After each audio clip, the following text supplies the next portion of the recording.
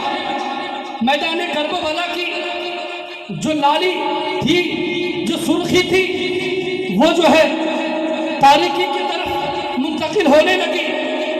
یہ دیکھ کر جو یزید کے جو لشکر تھے وہ توبہ کرنے لگے، لیکن پھر کچھ دیر کے بعد جب فضا ہٹ جاتی ہے، جب ابر آلود، جب جو ہے ابر صاف ہو جاتا ہے، تب جو ہے وہ امام حسین کے قافلے کو لے کر، لٹے ہوئے قافلے کو لے کر جو ہے کوفہ کی طرف چل رہے ہیں۔ میں آپ کو بتاؤں، کوفہ یا میدان کربلا سے لے کر کوفہ تک کی دوری کتنی ہے آپ کو پتہ ہے؟ بولیے کتنی دوری ہے؟ یعنی میدان کربلا جہاں پر امام حسین اور ان کی آل پر، آل نبی پر ظلم و ستم ڈھائے گئے، وہاں سے جو ہے کوفہ کی دوری 70 کلومیٹر ہے۔ کتنی کلومیٹر؟ 70 کلومیٹر۔ تو جب امام حسین کو شہید کر دیا گیا تو خولی بن یزید نے اپنے نیزے پر امام حسین کے سر کو لیا، اور مالک بن شبیر نے حضرت امام حسین کے ذوالفقار حیدری کو لیا، اور 18 اہل بیت کے جو جتنے سر تھے ان کو مختلف نیزے پہ لے کر کے، سب کو لے کر کے جو ہے یہ لوگ آگے بڑھنے لگے۔ میں آپ کو یہاں ایک نقطہ دینا چاہتا ہوں کہ جو صحیح راستے میں ہوتا ہے اس کا سر ہمیشہ بلند ہوتا ہے۔ تو یہاں پر امام حسین کا سر سب سے آگے، اور وہ بھی بلند، گویا کہ امام حسین کا سر ہمیں یہ کہہ رہا ہے، یزیدیوں سے یہ کہہ رہا ہے کہ یزیدیوں اب تو تم سدھر جاؤ، اب تو تم ہوش کے ناخن لے لو کہ امام حسین صحیح راستے پر تھے، اس لیے ان کا سر بلند ہے، بلند ہو کر جا رہے ہیں، اور یزیدی باطل پرست تھے، اس لیے ان کا سر نیچے ہے، نیچے ہو کر جا رہا ہے۔ درود پاک پڑھیے، اللہم صلی علی سیدنا مولانا محمد معدن الجود والکرم وآلہ وبارک وسلم، صلاۃ و سلام علیکہ سیدی یا رسول اللہ صلی اللہ تعالیٰ علیہ وسلم۔ برادران ملت اسلامیہ، جب یہ لوگ کوفہ پہنچے، کوفہ میں عبید اللہ ابن زیاد کا دربار کو مختلف رنگ و روگن اور مختلف مزینات سے سجا دیا گیا تھا، گلیاں سجا دی گئی تھی۔